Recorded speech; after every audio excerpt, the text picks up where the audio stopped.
Hey everyone, it's Troy from Rooted to Growth. My name is Rooted for Growth podcast. Rooted for Growth. All right. Let's get going.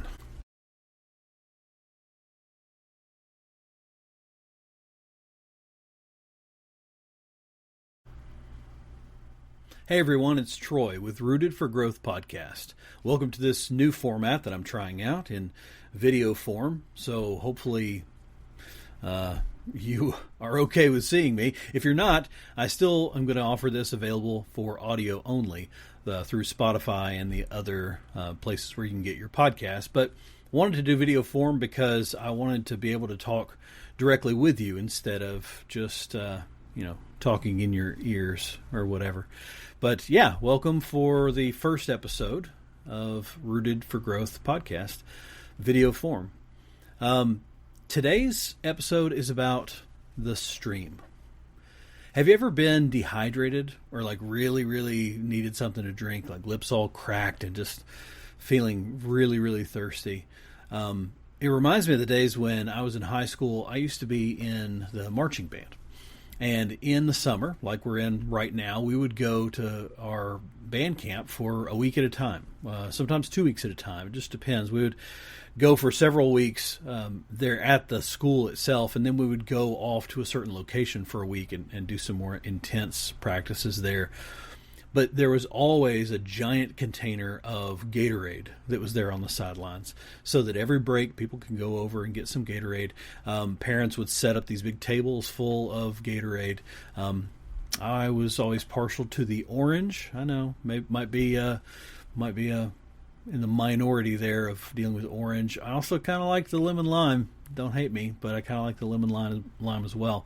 But yeah, it makes me think, if I'm really thirsty, it makes me think about those tables of Gatorade there that's waiting for you to just come and grab a cup and just down real fast. There's also this time I think about of water running dry and the stream. I live close by to a river called the Caney Fork River. And if you've ever gone through from Middle Tennessee to East Tennessee, you're going to cross the Caney Fork River, I don't know, about 1.3 million times, because it just zigzags back and forth all across the interstate.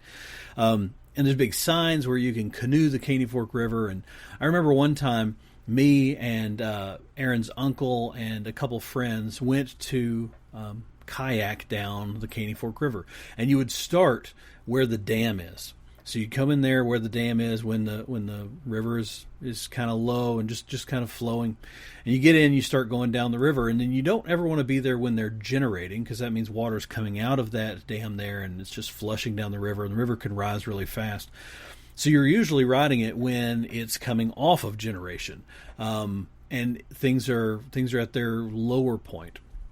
And I remember we started going, and we're going down this river, and it's not super deep anyways. There's certain parts of it that might get, 5-10 feet deep from where we were going at. And you're coming down this river, and there's all these sandbars that's coming out. And so if you're not careful, you just run up aground onto one of these sandbars, and then you got to get out, and you got to drag your kayak over it and get back in. And it just reminds you of like how low the water is and how the stream is running dry. Luckily, as a believer, we never have to worry about our stream running dry. Our stream is always full. It's always flowing.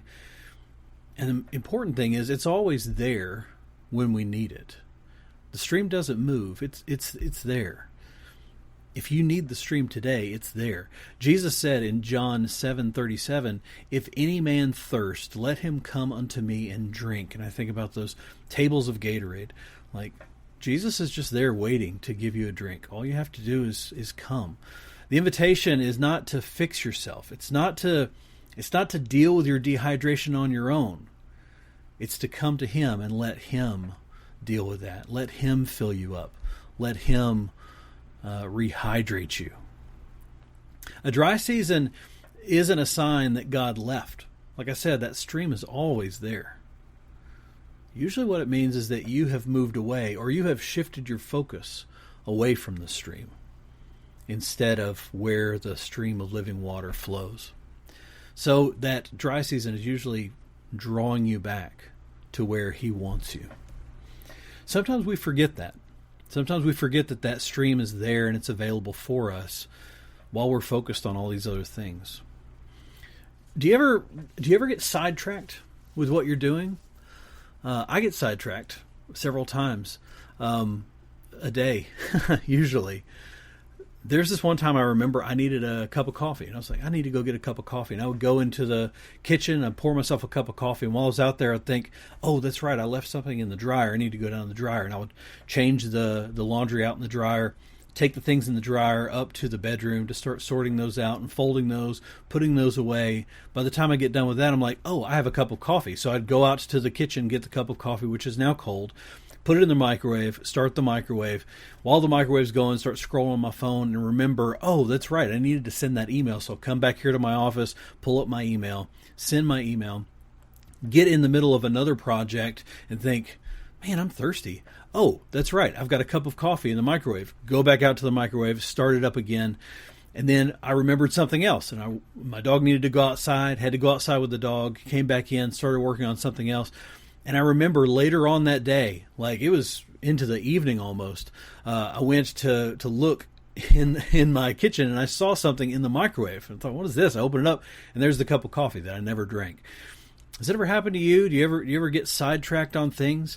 I feel like that's how life is sometimes, that things just pull us away. You have all of these distractions. You know, I'm going to get a cup of coffee. I'm going to go pour a cup of coffee and I'm going to drink it. But then all these other distractions got in my way to pull my focus somewhere else. I feel like that's what happens with us and God sometimes, is that every day, we're bombarded as soon as we wake up of all these different things that's going on, and God's still there. He's still, to use the phrase, he's still waiting there in the microwave for us to grab him. He's there. He's waiting for us. But we have shifted our focus onto something else. Do you feel like you're too loaded up with things? Do you have a problem saying yes or saying no as things come your way? Do you want to always be pleasing other people around you, or friends or family or whatever that is, and you don't want to say no because they might think that you're being mean or that you don't value their time with them or their relationship or whatever, or maybe even you're afraid that if you say no to something that maybe they won't ask you again. I'm sure that you've all heard this before, but when you say yes to something, you're saying no to yourself in something else. We all have the same amount of time every single day. It's all numbered. And so when we're saying yes to all of these different things, it takes us away from ourselves, from our other relationships.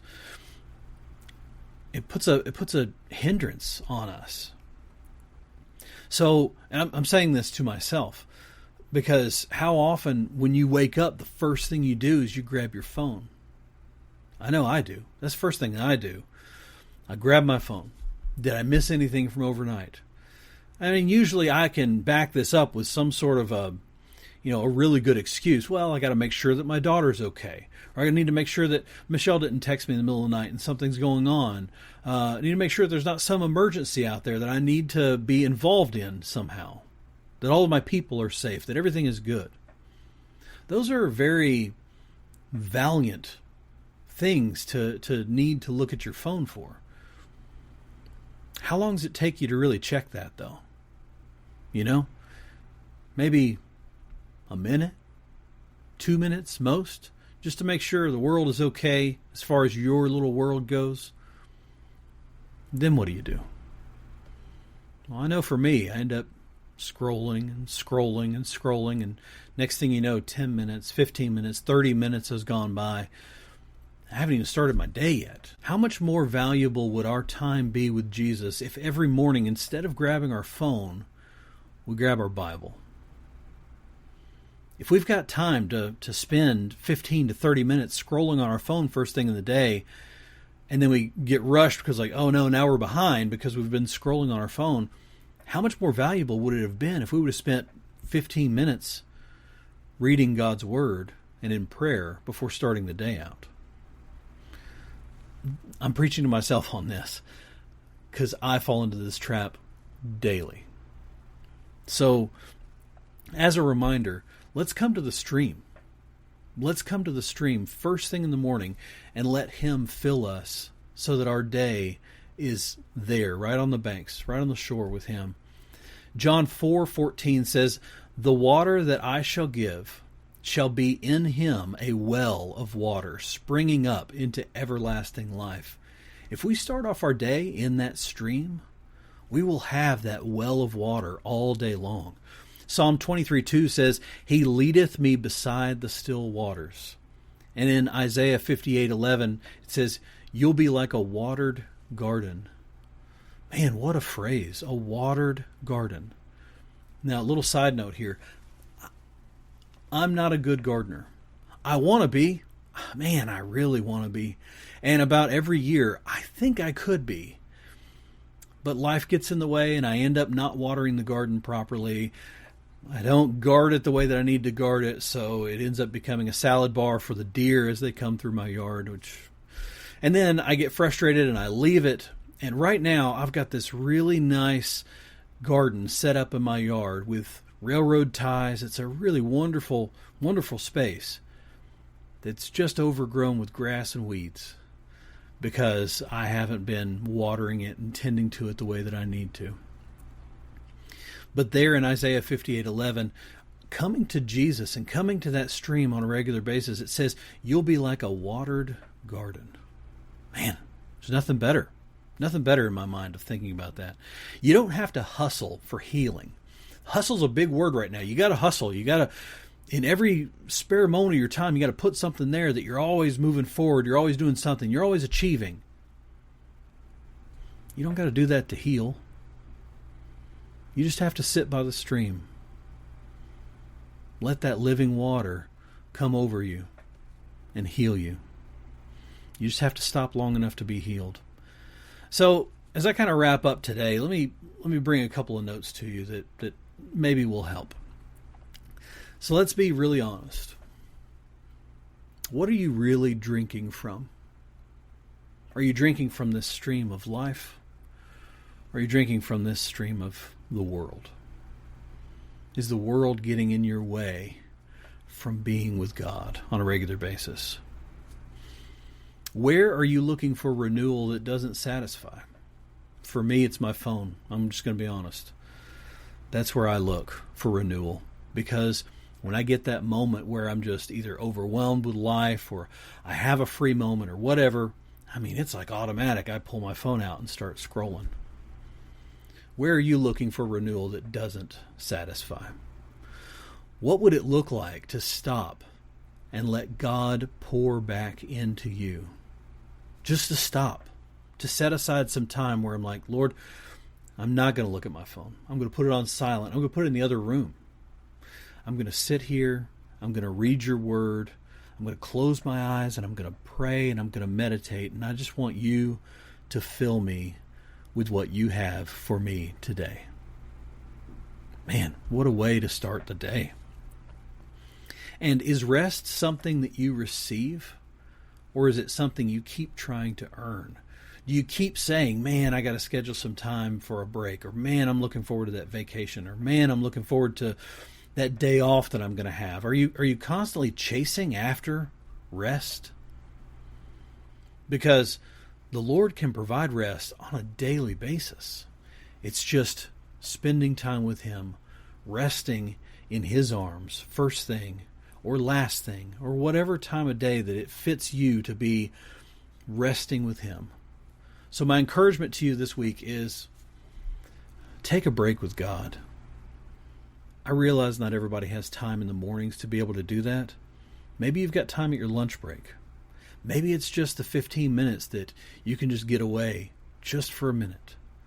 Maybe it's that 5 minutes you can sit in your car before you walk into the office and just close your eyes and say, Lord, I need you today. Lord, fill me with your living water. Refresh me from the inside, Lord. What a wonderful way to start the day with some refreshment from God. So my challenge to you this week is try to find that time in your day, whether it's in the morning, middle of the day, a break throughout the day, first thing when you get home before, fixing dinner or going for a workout or talking with your spouse or whatever. Better yet, make it time with your spouse. That would be wonderful for you two to pray together and just spend that time together. Whatever it is, I challenge you to find that time with God this week and let that stream of living water fill you and refresh you. Thanks for tuning in today. If you want more information, follow me at Whitman Collective on Instagram, or you can go to whitmancollective.com. Remember, I also have that PDF that's available. I made that for Father's Day, but I'm still leaving it up for a few more weeks. That's at whitmancollective.com/sign up. Hope to hear from you. Please drop a comment down below. Would really like to hear if you like the video format or not. And then just be good this week. Be intentional about time with the Lord. I pray that this has helped you, and I pray that this week goes really well for you. I look forward to seeing you again. Have a great week.